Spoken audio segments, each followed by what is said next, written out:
চলে যাচ্ছি বাপের বাড়ি থেকে শ্বশুর বাড়িতে। এটা হলো শ্বশুর বাড়িতে আসার সময় কয়েকদিন বাবার বাড়িতে ছিলাম।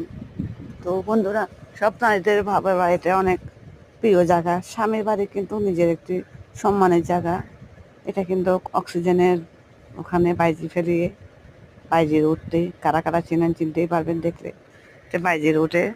তো সব নারীরা বাবার বাড়িকে ভালোবাসে যেতে। খুব কষ্ট হইতেছে আসার সময়, 7-10 দিন ছিলাম। তো এটা আমাদের পরিচিত গাড়িওয়ালা, সিএনজিওয়ালা, ওকে নিয়ে চলে আসতেছে ডাইরেক্ট শ্বশুর বাড়িতে। অনেক কষ্ট হইতেছে, ভালো লাগতেছে না। আর ভিডিওটা ক্যামেরা ধারণ করে নিলাম। তো কারা কারা এভাবে বাবার বাড়িতে গেলে আসতে কষ্ট হয়, সবাই তো হয়, তবুও বললাম আর কি। এই যে শ্বশুরবাড়ির রোডে এখন বর্তমানে শ্বশুরবাড়ির রোডে বৃষ্টি হচ্ছে, তখন শ্বশুরবাড়ির রোডে। তো কেমন লাগলো আমার ভিডিওটা একটু কমেন্ট করে জানাবেন। আর সকলে ভালো থাকবেন, সুস্থ থাকবেন। আল্লাহ।